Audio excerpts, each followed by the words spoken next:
Hello everyone and welcome back. In today's video we got another trade rumor video to discuss. We're discussing some signings from our past couple of days, some injury updates, some waiver updates, a couple of suspensions to talk about, plus we got some trade rumors involving the Vancouver Canucks, the Los Angeles Kings, the Pittsburgh Penguins, and San Jose Sharks. And with all that coming up right now.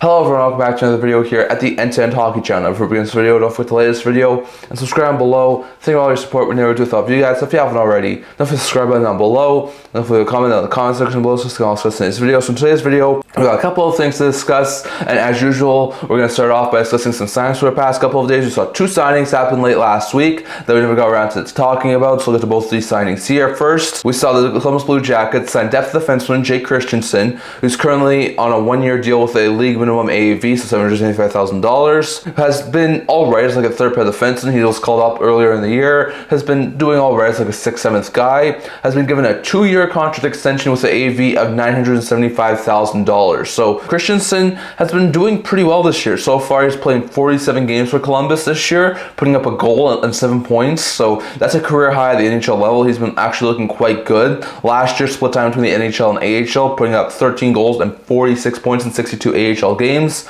And also had 2 assists in 12 NHL games. So Christensen looks like a pretty good guy. He's a left shot defenseman. He's only 25 years old, so this isn't a bad contract. If it doesn't work out for the Jackets, they can easily bury Christensen in the minors. But if it does work out, this could be a really solid third pair ad for the Columbus Blue Jackets for a long period of time. So it's a decent move. I personally do like it. It's a low risk move for the Jackets. I think Christensen could eventually be a solid 6th, 7th defenseman. Is he that right now? Not exactly sure about that. But I do think this could be a really good deal long term for the Jackets. So Christensen, who's been working well as like a third pair left shot defenseman, gets a 2-year contract extension at just under $1 million. That'll keep him in Columbus for the next 3 years. So pretty good stuff there for Columbus. And then we saw an interesting UFA signing by the Edmonton Oilers, as the Oilers have signed highly sought after defenseman John Klingberg to a 1-year contract for the remainder of this year with an AAV of $1.75 million. So it's an interesting pickup there for the Oilers. We know they've been looking for a right shot defenseman, someone who can be maybe more of a puck moving defenseman. There's also been some talk about them getting more of a defensive guy. Well, we'll have to see how Klingberg does. He signed a 1-year deal in Toronto last year, but it didn't really work out overly well. He signed that deal, got injured really early into the season, and never played again for the Leafs. So he's still currently injured, recovering from an injury he suffered in the offseason, which is why he never signed before. He's still going to be out for a week or two before he's able to return to game action, but this could be a decent pickup there for Oilers, or it could not be. Depends on how Klingberg does coming back from his injury. If he was a Klingberg who wasn't looking overly good in Toronto in his last few years in Anaheim and Minnesota, then I think the Oilers could be in a really big pickle with this contract, because even though it's not overly abundant, the Oilers don't have a whole bunch of cap space. So if this doesn't work out really well, it'll be really hard to bury him in the minors. But if it does work out and Klingberg looks like the guy who was in Dallas a couple of years ago, this could be a really good steal of a deal for the Oilers. So we'll have to wait and see how Klingberg looks when he comes back. Like we said last year, he played 14 games with Toronto, putting up 5 assists before he was injured and never played again for the Leafs. So we'll have to wait and see how this works out for the Oilers. I think it could be a solid third pair right shot defenseman, sort of a puck moving guy who can put up points if he looks like the guy who was from Dallas. But if he's looking like the guy who was from Anaheim or Toronto, then I think the Oilers are going to have some problems. So it'll depend on how rusty Klingberg is after missing basically an entire year of NHL action. So we'll have to wait and see how this goes for the Oilers. But the Oilers would sign a third pair defenseman in John Klingberg, who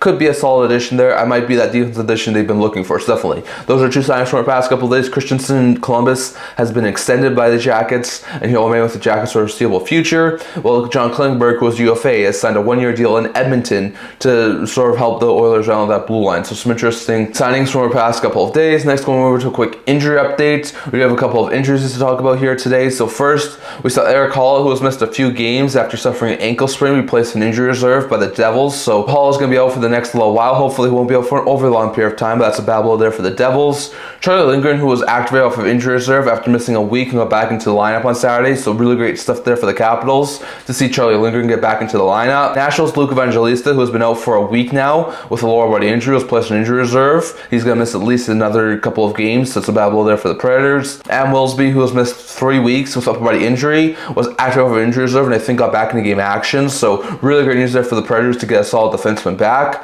Well, Mark Jankowski, who suffered an upper body injury back over on Saturday, will be out week to week with the injury. So a bad blow there for the Preds Francis Jankowski with an upper body injury is out week to week. Evangelista has now been placed in injury reserve, but good news to see Willsby get back, and hopefully he'll be a big boost to the Predators' D-core. Then we saw Mikhail Sergachev, who is dealing with upper body injury right now, be out day to day and miss Saturday's game with his upper body injuries. So it's a battle there for Utah. Sergachev has been a solid top pair defenseman for Utah, so to see him be out for any sort of length of time is going to be bad for Utah. Yanni Gordon has yet to return to on-ice work and is still dealing with a lower body injuries. It's a battle there from the Kraken. Gordon's been a decent bomb six forward, so to see him still be out with an injury is awful news there for Seattle. Ryan McLeod, who's been dealing with an undisclosed injury, was placed in injury reserve. He'll be out for at least the next week, so it's a battle there for Buffalo to see McLeod be out for the next little bit. While Yuri Kulik, who had missed 4 games with a lower body injury, was activated for injury reserve and returned to game action on Monday, so that's really great news there for the Sabres. Kulik's been a really good rookie there for the Sabres this year, so really great stuff there to see Kulik get back. But battle to see McLeod be injured for the Sabres. Detroit's Tyler Mott will be out until at least Thursday this week with upper body injury, so it's a battle there for the Red Wings to see a solid bomb six forward be out for the next little while. While Alex Lyon returned to game action on Sunday after missing a week and a half with the upper body injury, so it's really great news there for the Red Wings to get Lyon back into the lineup. Really solid backup goaltender, but bad news to see Mott be out for the next little while. Jonas Brodin, who has missed a week and a half with a lower body injury, has been placed in injury reserve, so it's a battle there for the Wild. It's not too surprising. This is just to create some roster flexibility, but still it's bad to see Brodin still be out for the Wilds. Columbus's Justin Danforth, who had missed 18 games with a lower body injury, was active for injury reserve and got back in game action on Monday, so it's a really big boost there. Danforth is a solid bomb six forward, solid penalty killer, so to see him get back into the lineup is really good news there for Columbus. Philadelphia's Ryan Poehling, who had been out with an upper body injury since Thursday, has been placed on injury reserve and will miss at least the next couple of games for the Flyers, so that's a bad blow there for Philadelphia. Edmonton's John Klingberg, like we just talked about, still dealing with his off-season injury and will be out at least the next week because of it. So Klingberg will still be out for the next little while, but that's a bad blow there for the Oilers to have Klingberg still be out for at least the next week. San Jose's Nikolai Kovalenko, who has missed 2 weeks with upper body injury, was activated from injury reserve and got back into game action over on Monday. So that's really great news there for the Sharks to see Kovalenko get back into the lineup. So definitely some interesting intro updates from the past couple of days. Good to see guys like Kovalenko, Danforth, Lyon, and Lindgren all get back into game action, and hopefully they don't look too rusty in their returns. But bad news to see guys like Haula, Evangelista, Sergachev, McLeod all be out with an injury, and hopefully they're not going to be out for an overly long period of time. But some interesting injury updates from our past couple of days. Next, we'll go over to a quick waiver update from our past couple of days. We only saw one waiver update over the past handful of days, and that was back over on Sunday as the Edmonton Oilers, after signing John Klingberg, needed some cap flexibility, so they placed Derek Ryan on waivers. Now, Ryan's been a serviceable fourth line center. He's only signed for, I think, this year at $900,000. So I thought with him being a serviceable veteran fourth line center, there would have been a couple of teams out there who would have taken a chance on him. But I was wrong on that, and Ryan did wind up clearing. So I'm a little bit surprised because I thought there could have been a team which out there who could have used a veteran fourth line center, but no one winds up claiming him, and he clears waivers and is sent down to the Oilers AHL affiliate. So some interesting waiver updates from the past couple days. That's the only one. Derek Ryan was placed on waivers by Oilers, and he cleared for the Edmonton Oilers. So some interesting waiver updates from the past couple of days. Next, going over to a couple of quick suspension updates. Back over on Thursday, we saw Maxim Tsyplakov deliver a bad hit on Ryan Poehling that forced Poehling to be out. That's why he's currently on injury reserve right now. And I think it was a day or two later, the NHL announced that Tsyplakov's been suspended 3 games for that incident. So Tsyplakov, I think, already underwent 2 of the first 3 games on his suspension, so he's only going to be suspended 1 more game. But that was I think, right call for the NHL player's safety to give her a 3-game suspension for Tsyplakov. It was definitely a bad play from Tsyplakov that injured Ryan Poehling, so interesting note there. While on Saturday's game between the Vancouver Canucks and the Edmonton Oilers, we saw the Canucks' Tyler Myers lay a bad cross-check to the face of Evan Bouchard, and then Connor McDavid, to a lesser extent, also cross-checked Connor Garland in the face. So the NHL player's safety gave both players 3-game suspensions. So they haven't been suspended for any of their games yet, so they're still going to be suspended for 3 more games. So that's bad news there for the Canucks and the Oilers. This is a much more massive blow for the Oilers than it is for the Canucks. McDavid is a solid top-end player. He's the best player in the NHL right now, so to lose him for the next 3 games is a bad blow there for the Oilers. While Tyler Myers, who's a decent top 4 defenseman there for the Canucks, is going to be a bad blow there as well for the Canucks to lose him on their blue line, which is still hurting right now. So some interesting suspension updates. I do think that the Myers one's warranted. I think McDavid could have gone away with 2 games. I think 3 might be alright, but I definitely know Edmonton fans are not happy with McDavid being suspended 3 games, given the fact that that cross-check was definitely less egregious than the Myers one, but I think both were suspensionable plays. So interesting note there, but McDavid in Edmonton, Myers in Vancouver, and Tsyplakov in New York have all been suspended last week 3 games, and will all be out for still a couple more games, so interesting note there. And lastly, going over to a couple of trade rumors. Now going over to a couple of trade rumors. Now we're going to start today's video off with the San Jose Sharks. Now according to a couple of recent reports from Nico Sturm, he is expecting himself to be dealt by the trade deadline because there's no extension coming from him right now and he's a pending UFA.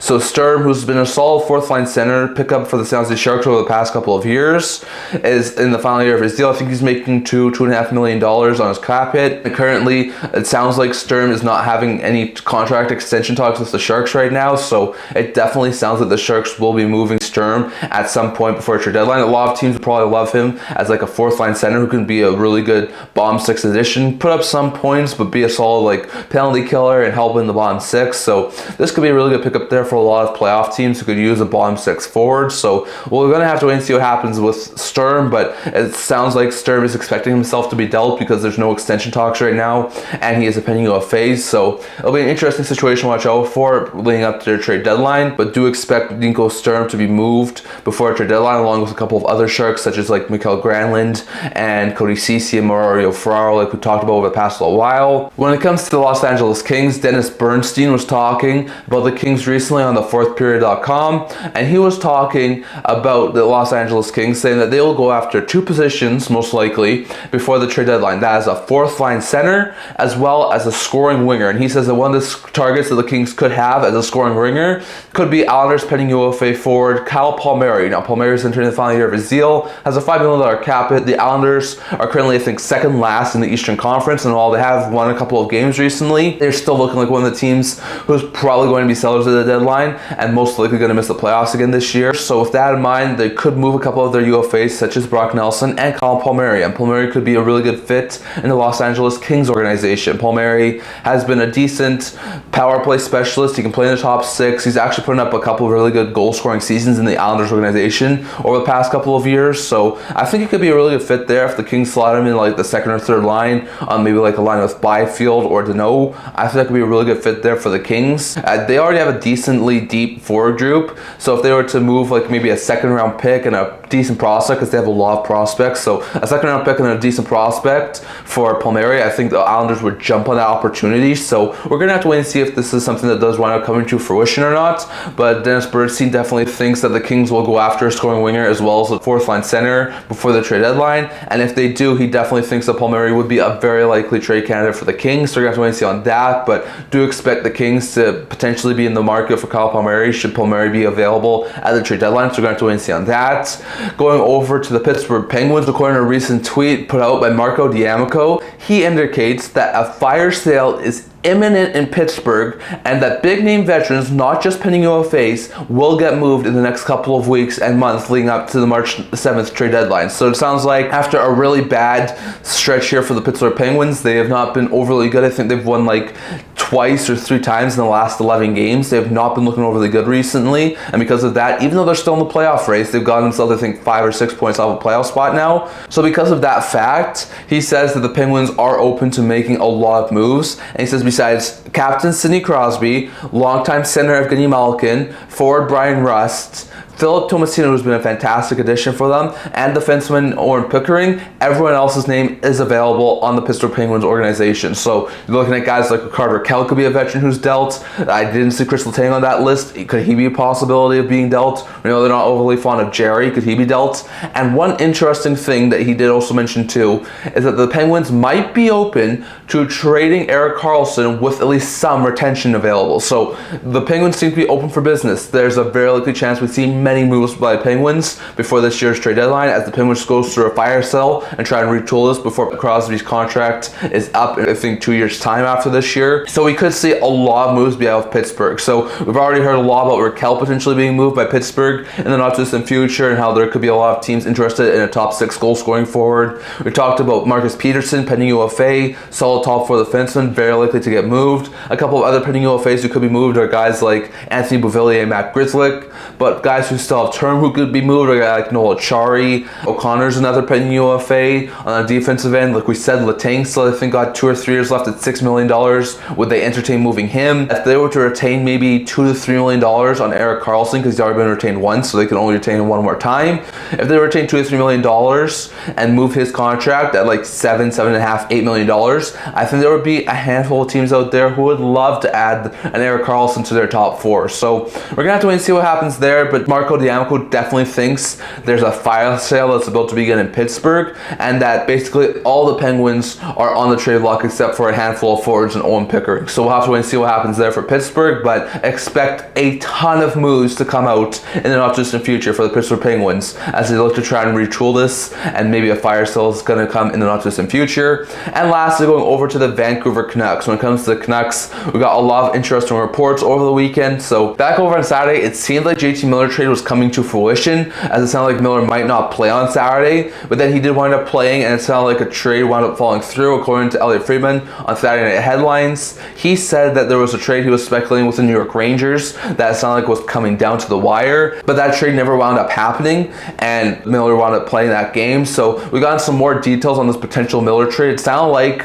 there was some combination being discussed for the New York Rangers of moving maybe Philip Hedl, Ryan Lindgren, and a couple of draft picks, with guys like Alexis Lafreniere and Braden Schneider potentially also being discussed as maybe not that sort of deal, but also being discussed by Vancouver Canucks. And it sounded like they couldn't really work out the sort of conditions on a draft pick, so that deal fell through. But it definitely seems like the Rangers still have some major interest in J.T. Miller, and there's a possibility Miller could still go to the Rangers. So we're going to have to wait and see on that. Like, if the Rangers are willing to move guys like Lindgren, Hedl, potentially Lafreniere, we're going to have to wait and see if that's actually going to happen. Like, we've heard about this before. The Canucks are really high in Schneider, but the Rangers don't really want to move Schneider. After signing him to an extension, I don't think they really want to move Lafreniere. Hedl made some sense. He's a solid center. He could be a second, third line center for the Canucks. Lindgren could be a solid defensive upgrade that Canucks team desperately needs. A couple of draft picks, they'll get some more assets in the future. So it would have been an interesting trade, but it doesn't wind up happening. And now there's been a lot more speculation around J.T. Miller.